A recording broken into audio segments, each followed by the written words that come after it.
One of the debates among our founding fathers during the Constitutional Convention was whether or not Congress should have a specific list of powers or a more general grant of powers.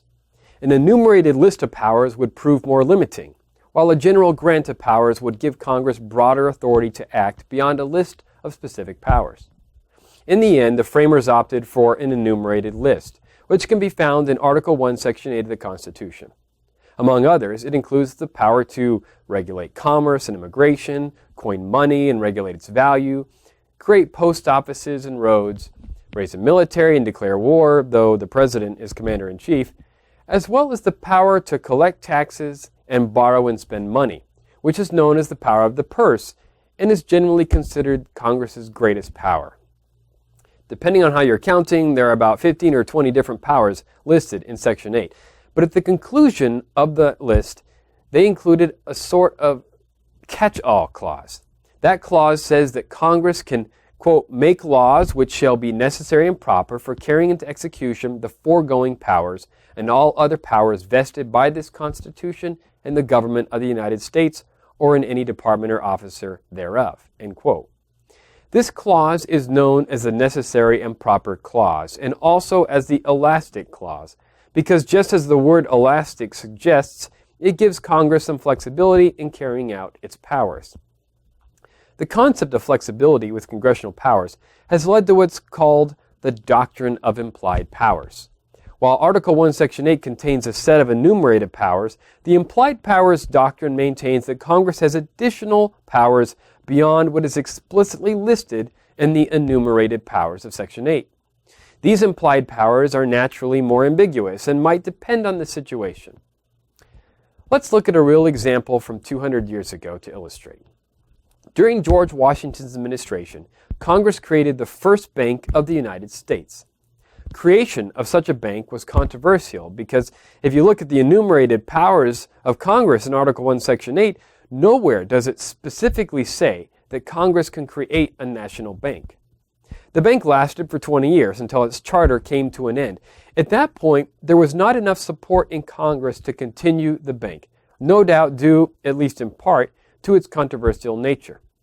However, a few years later, after the War of 1812, the nation fell into some financial difficulty and Congress decided to create the second bank of the United States to help regulate currency being issued by state banks. In response to this move by the federal government, the state of Maryland, which was none too happy with what it felt was federal overreach, decided it would try to penalize the federal government by imposing a tax on non-state banks, since one of the branches of the federal bank was in Baltimore. When the bank refused to pay the Maryland taxes, the state sued for collection, and the case went before the U.S. Supreme Court. Now, before the court could rule on whether it was okay for Maryland to tax a national bank, they had to decide if it was proper for the national bank to even exist in the first place, since nowhere in the powers of Congress does it specifically say they can create such a bank. Well, the court's verdict was unanimous.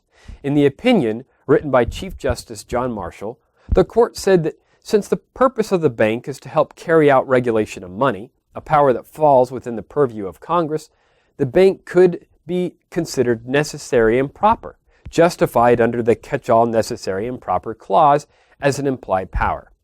So if it was indeed okay for the federal government to create a bank, it was not okay for the state of Maryland to try to tax it, since, in the words of the court, the power to tax involves the power to destroy. The bank was constitutional, the tax was not, and Maryland lost. You've no doubt heard the expression, the ends justify the means. Well, that's more or less what the court said in their opinion in this case. The ends, that is, regulating money, which is the power of Congress, justified the means, that is, having a national bank, so long as the means, having a national bank, was not prohibited by the Constitution. In a sense, the court flipped the argument regarding the scope of congressional power upside down. True, nowhere does it say Congress can set up a bank, but nowhere does it say they can't. And it does say they can regulate money. So put it all together, and what do you get? Having a national bank, while not explicitly listed among the powers of Congress, is an implied power in the eyes of the court. Chief Justice John Marshall went on to write that the court would permit laws reflecting the letter and spirit of the Constitution. This case, which is McCullough versus Maryland, is considered a landmark case because it advanced this idea of a loose construction of the Constitution and became the legal foundation for other expansions of federal power under the idea of the doctrine of implied powers.